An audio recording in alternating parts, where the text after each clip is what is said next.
Welcome, everybody, to this AutoSuccess webinar. My name is Matthew Davis. I am the Chief Marketing Officer at Trade Pending.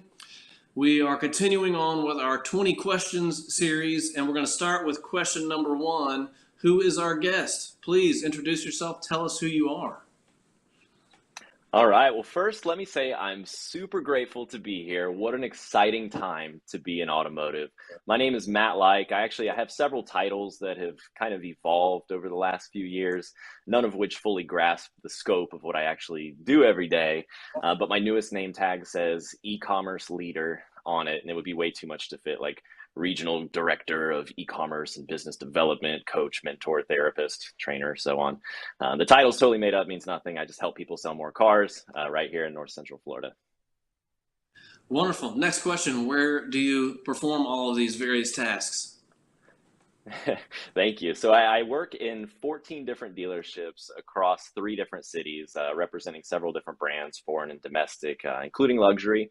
I've been with the Morgan Auto Group for going on 11 years now. Got it. And what makes Morgan Auto Group different? Why do you like being there?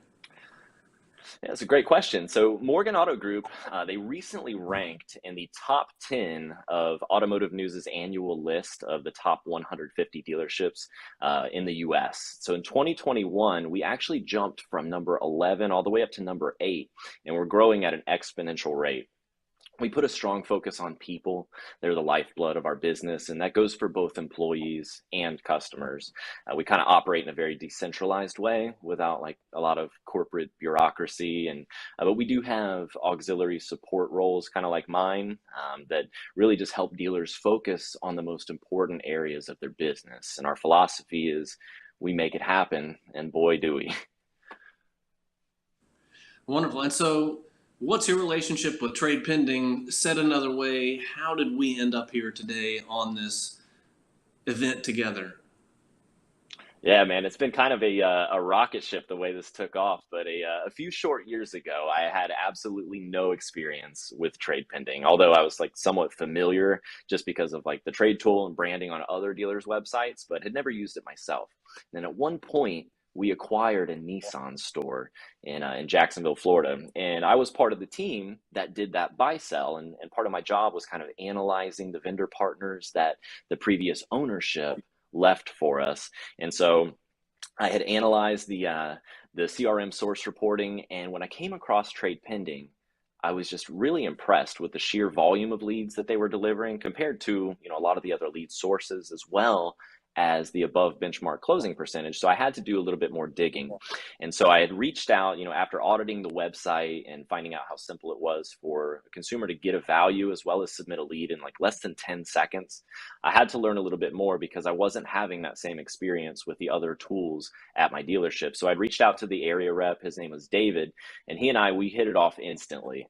I mean, he's just a great dude. He's been a huge part of my success, kind of in my automotive journey here. And he's, I don't really consider him to be like a vendor or like a partner. He's more of like a great friend and just an all around great dude. He's been a huge part of my success. I ended up testing the Trade Pending tool at one of my other dealerships after getting kind of introduced to it at this Nissan store, and it performed really well. And from there, it just kind of exploded. And then it was just like everybody just kind of jumped on, and now I've got it at all 14 stores in my region, and we continue to see excellent results month in and month out from that conversion avenue. Wonderful. Thank you for that context. All right, so we're going to jump into the meaty stuff right now. So what the heck is going on with the FTC regulation in automotive right now? All right, man, what a loaded question. Now, this is going to be a very long answer, and I promise after this I will keep it brief. But here we go. According to the FTC, they've received an uptick in consumer complaints over the last 3 years, totaling over 100,000 annually, which is kind of crazy. Now, on June 27th, the FTC Commission proposed a new set of rules for dealers that would make commonplace dealership sales strategies illegal. So these are obviously not in effect right now, but they may not ever be, but there's certainly a divide on this issue. And currently there's a public commenting period going on through September 12th. And that's where the FTC is going to review all the feedback from consumers and dealers and, finalize this proposal one way or the other. Now, these new rules are supposed to protect consumers and honest dealers by making the car buying process more clear and competitive. There's a few notable sections that we should consider when looking at these rules that could radically change the way that dealers sell cars, especially to consumers who start their shopping journey online.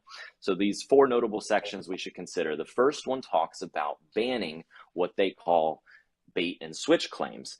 Now, the proposal would prohibit dealers from making a number of advertising claims to prospective car buyers, and this can include the cost of a vehicle, the terms of financing, whether that's going to be for a lease, the cost of any add-on products or services, discounts and rebates availability, the actual availability of the vehicles that are being advertised, and whether a financing deal has been finalized, also known as like a spot delivery. It could change a lot of those things, as well as other areas.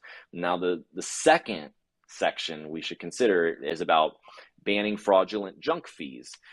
They call them the junk fees. So the proposal would prohibit dealers from charging consumers what the FTC is calling junk fees for certain add-on products and services that provide really no benefit to the consumer. And they use the example of nitrogen-filled tires, something that's very common that I see, at dealers all across the country. But some of these contain no more nitrogen than the air we breathe. And so this is something the FTC is starting to kind of crack down on, but this also extends to like duplicated warranty coverages, also gap insurance to consumers that it wouldn't benefit, such as those in like really good equity positions.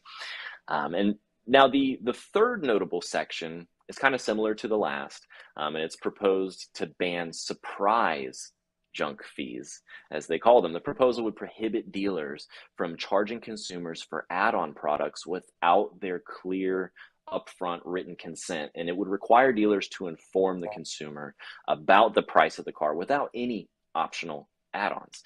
So that could seriously change the way that dealers price their vehicles on the lot and online, depending on how they choose to do business.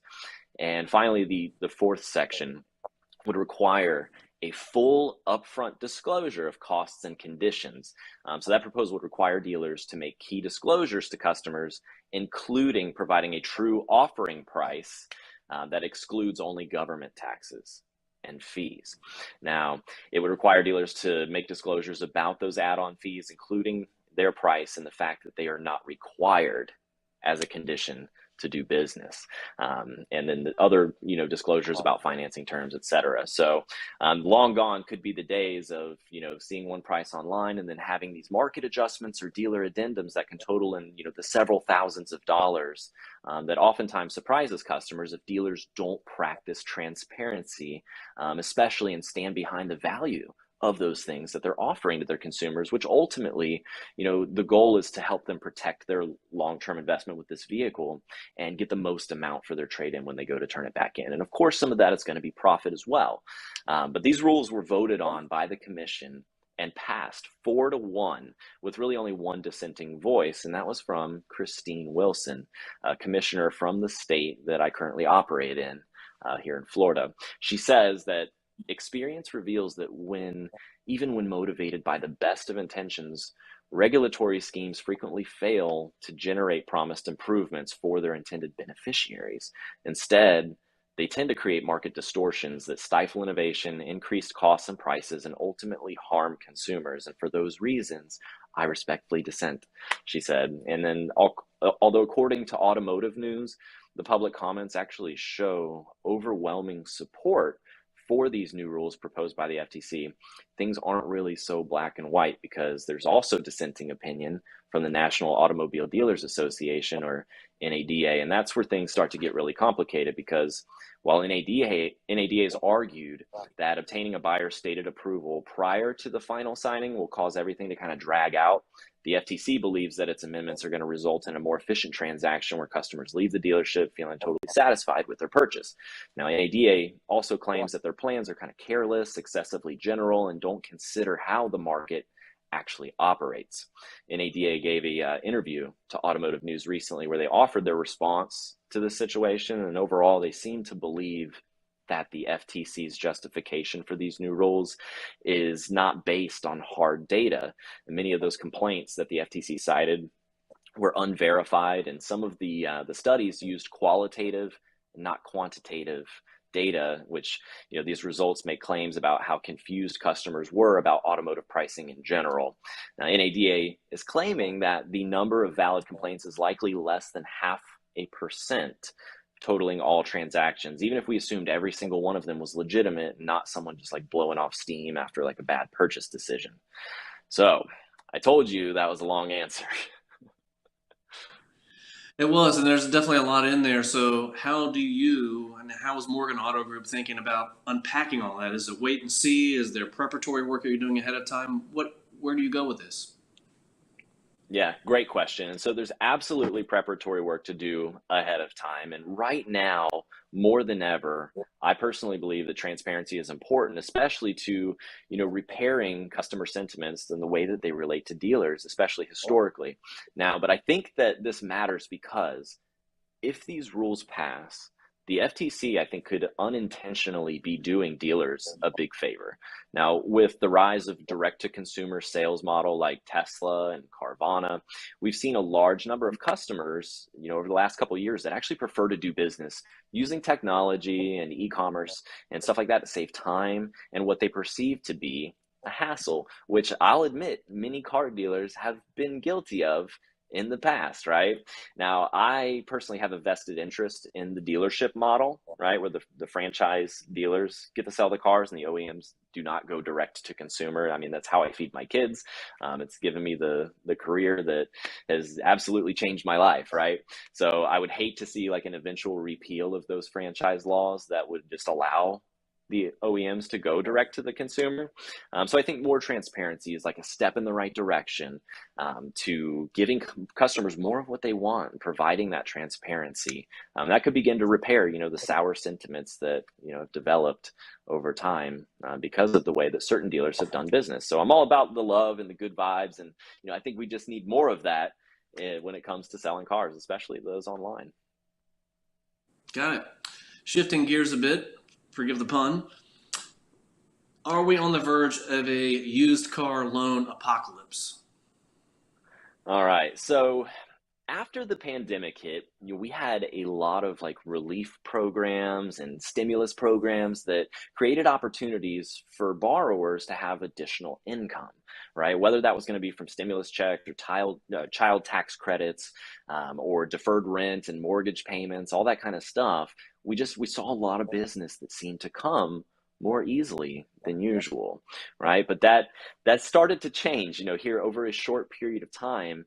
Inflation has gone crazy. I mean, the price of cars, the price of gas to put in those cars, this isn't just affecting like the subprime lending category. This is also extends into the prime lending category as well. Car loan defaults have gone up to almost 9% earlier this year, which is a 15-year high according to Equifax. So, I mean, it's definitely impacted, I believe, the market in general, and I think that's going to have an effect on used car prices here in the near future. What are you guys doing about it? All right. So when it comes to the FTC, when it comes to the used car loan apocalypse, there's several things that we have started to do to kind of start preparing for this. And so one of the things that we've started to do is just we've become much more clear and upfront about our pricing, and that's a definite start.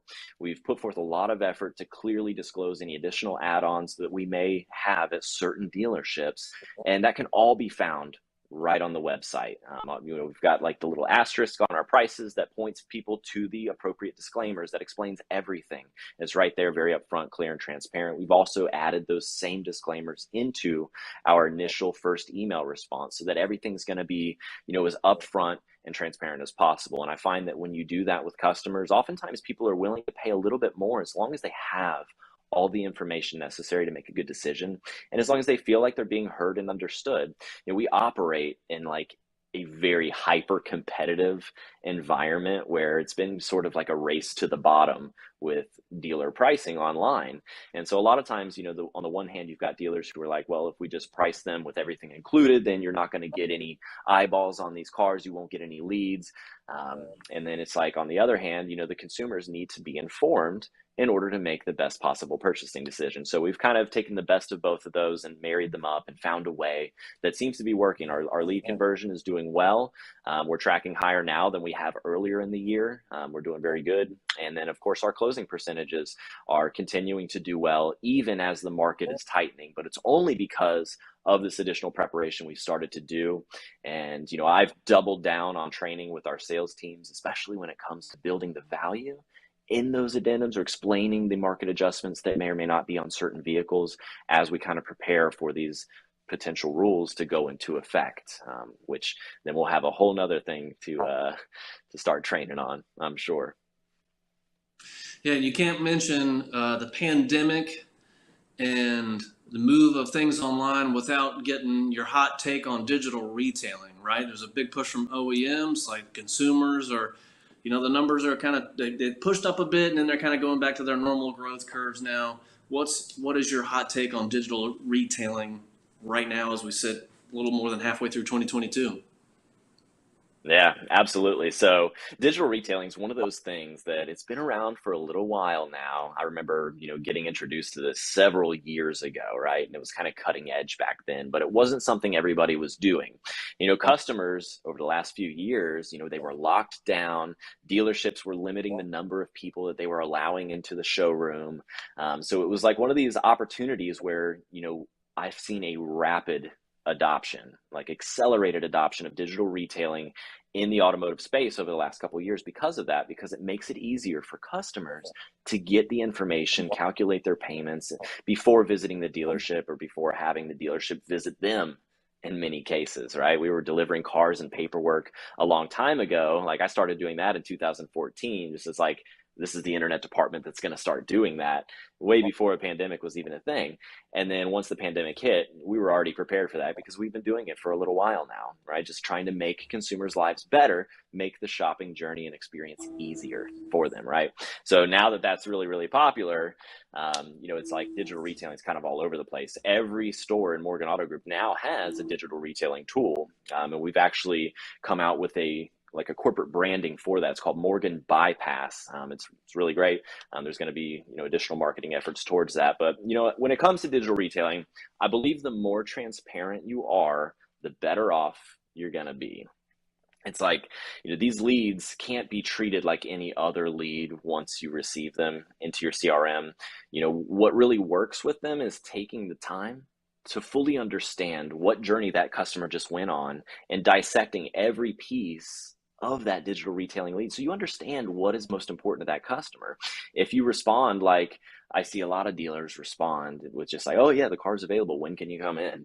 And that is going to be a quick way to get all of your emails put right into the trash. And but if you do take the time to say, okay, hey, I see that you're looking to put this down payment with this monthly amount, and you've got to trade in with this payoff.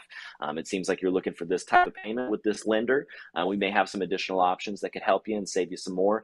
There's just lots of ways that you can respond, but you have to take the time to really analyze that lead and respond appropriately. It would be like if you went to order some food and you put your soup, salad, breadsticks all in the basket, you've got your cart, you checked out, you're all good. And the next thing you know, they're like, oh, well, here's your soup and your salad. Well, you're like, where's my breadsticks? Right? You took all the time to put all that stuff in your cart. That's basically the same concept when it comes to digital retailing in the automotive space. So the most important thing is really to just congratulate the customer for taking the time to do all of that and save time, which is one of the major benefits of using the digital retailing platforms. And it's our job to make it as easy as possible for them to finish that transaction. And, only 2% of people are currently going all the way through these digital retailing tools to the final step. But it's our job to be ready and prepared for those other 98%. Yeah, a pat on the back for completing that process is a nice touch. Riffing on that a bit, so you're highlighting kind of what's working and how you guys are approaching it. Have there been some lessons learned from you guys of what hasn't worked with digital retailing? Yeah, absolutely. And a lot of the training that I do with our teams, I bring them in, we'll pull up a lot of different leads from different sources. And oftentimes we look at those digital retailing leads, and I will find that every now and again we may slip into bad habits, or something may happen where, we use the wrong type of email response. And one of the things we have seen that has really, really worked well is video, and including video in all of our, first email communications and our text messaging and stuff like that. So if the email's missing a video, that's one of the things I consider to just be unacceptable in today's day and age, because not only do most dealers have video now, because it's almost become standard practice. Customers are always asking for videos because they're just used to it by now. But there's free tools that are out there that's like, there's no excuse not to leverage this technology to humanize yourself, to make yourself familiar to that customer, so they see like this, nice, friendly person who's there to serve them. And they can feel that, they can sense that your sincerity in the video, and that's going to bring down their walls, their defenses. They're going to feel more open to connecting and communicating with you, as long as you present it in the right way. And it's not a hard thing to do. It's really just Yeah. like, when you wake up in the morning, are you ready to help? Are you ready to serve somebody? And if you got that, all you got to do is smile. And if you mess up on video, even better, because it makes you a human, right? And that's the best part about it. Yeah, building upon that, what else are you coaching and training and teaching your teams on right now? Yeah, so right now I have seen, the main thing is just remembering what it's truly like to be a salesperson. Over the last 2 years, it has been one of the best times in history to sell cars, right? We've had a lot of people come into the dealership over the last couple years that know nothing of the pre-pandemic car business. And so now that we're seeing the market start to tighten, you're going to have some folks who are sitting there holding the bag, wondering where their cheese went, right? Somebody moved their cheese. So now more than ever, it's important that we do not get complacent. We can't rest on our laurels. It's time to step our games up, sharpen our skills, and serve customers at the highest level possible. Because when things start to get really tight, then you can't rely on the transactional model of selling. It's got to be a relationship model of selling.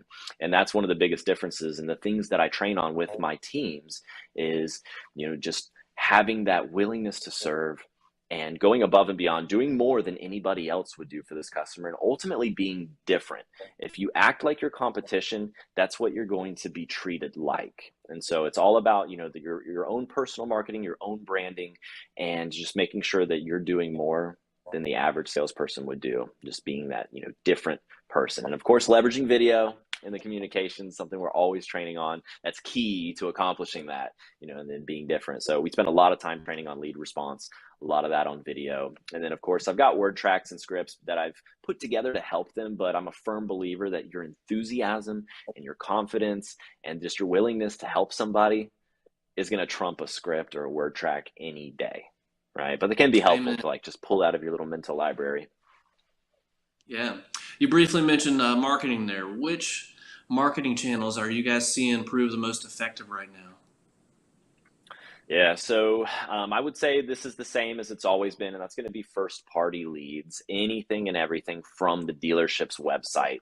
That's always been the most effective historically, and that hasn't really changed in recent times. Now, these are the opportunities that my teams we can't afford to miss. We have to capitalize on those the most. And, we can't really miss leads from our other conversion avenues either, because, we want to get everything. But those first party leads are the ones that tend to close at the highest possible rate. And so that's where we, tend to focus, most intensely. So I see a lot of success though from salespeople who have begun doing their own personal marketing on social media and kind of prospecting to their own backyards, creating their own little branding. They'll go out and they can take a video of, 5 or 6 vehicles that just came in from the night before, putting them on their Facebook stories, using little text blurbs over the top, text me at, and then just talk about the car. This one's so nice. If I had 50 of these, I'd sell 50 in a day. It's amazing. Right. And so just having those little stories in there, posting nice things about the cars, become really, really helpful. And I think that's going to be helpful moving forward if and when traffic begins to slow down because of like a tightening economy. So, Yeah, if speaking of things the other thing slowing is that down. Oh, go ahead. Go ahead. I was just going to say, like, I'd alluded earlier to the relationship model of selling, right? And so you've got this transactional model where, some salespeople just come to the dealership and they just wait. That's their job, is to wait, right? They wait for opportunities, wait for the phone to ring, wait for a customer to walk in, wait for an internet lead to hit the CRM. That is not going to work in the very near future if things continue to go the way they're going, right? And so one of the most important things that we look at for an effective marketing channel is going to be your own prospecting. This is something that, the salespeople pre-pandemic were pretty good at, right? But over the last couple of years, it's like, oh, we don't have to do that, right? But a day is going to come where you're going to need to do this, especially if you want to continue to win and, earn the income that your family needs and meet your own personal goals. So if you sell cars, you need to meet everyone, every single person you meet, and you need to treat them like royalty, right? You have to treat them like gold because that's what they are. Now, if you can find ways to meet everybody, improve their lives, right? Make them better off than they were before they met you, and find ways to just let them know who you are and what you do, and you do that repeatedly, the sales are going to come. That's what you want, is people who come into the dealership asking for you, because that is your own marketing channel, right? You don't have to wait. Everything that you get from the dealership should just be gravy on top. And that's my 2 cents. Thank you for that. You briefly mentioned things slowing down, and we're seeing this a bit in our data, that the value of used cars is starting to level off. It's starting to come back. It's still above kind of pre-pandemic levels. What are you guys seeing in terms of the values of used cars? Yeah, no, great question. So, I believe last year NADA changed their books and it was in the multiple thousands of dollars every single time. It's crazy how used car values have appreciated so much. It's like they've become an appreciating asset for the first time in history, right? It's weird. So like yeah, I would interact with customers before, and when I was new, I would say like, this is an investment, and like I would have really smart customers who would tell me, no, this is not an investment. Um, but now, I don't know. There's a case that can be made, right? And so, but what I've seen really with vehicle values is that new car prices haven't seemed to do much as of late, but they may continue to climb while inventory is scarce. Although I'm hearing some talk lately of dealers who are kind of starting to discount their addendum or their market adjustment in order to take business away. So we're staying vigilant about that, but we are still seeing almost every car selling above MSRP, especially on the new car side. But with used car vehicles, I do see some trends of some correction that is happening now, where vehicles values are starting to come down. And I think that this auto loan repo apocalypse, or the repo calypse, is going to cause prices to come down even further in the coming months. So I'm not going to ask you to look through the lens of every single factor of the economy, but just putting your automotive lenses on here. Do we have a recession coming? Great question. Let me put these lenses on here. So, well, I guess it won't happen if we change the definition of what a recession is. Up until 2022, a recession was historically defined as 2 consecutive quarters of negative GDP growth. So if by that definition, then yes, as the recent reports show, that is indeed what's happened. So I believe that we are already in one. I'm by no means an economist, but I certainly can feel the squeeze that's happening right now. And then that's one of the things that we need to always keep in mind when we're working with our customers, because, empathy goes a long way in our business. And that's something, to continuously look out for. And, it helps to let the customer know that you understand, Yeah, what kind of guidance or information are you hearing from the OEMs about inventory levels and when those might start to return to normal?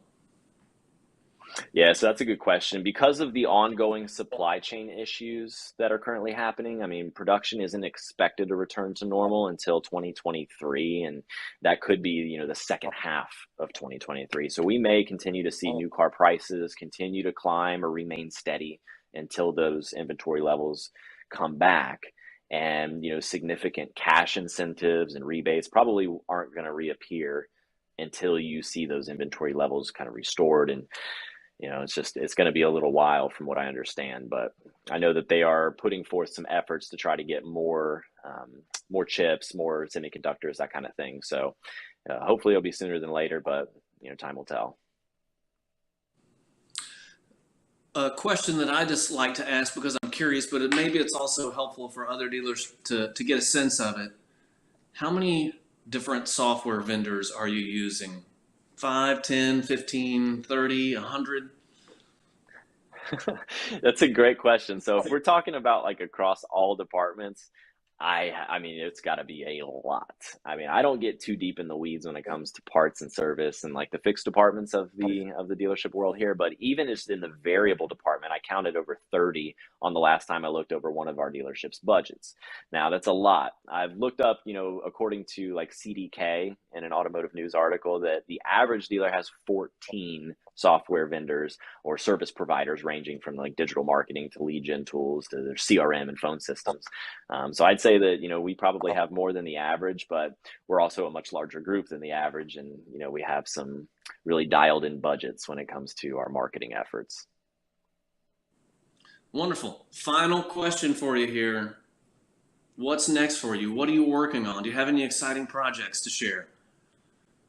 Yeah, absolutely. I mean, other than, juggling 4 kids, a full-time career, and just maintaining my sanity, while also trying to be healthy and pay my taxes.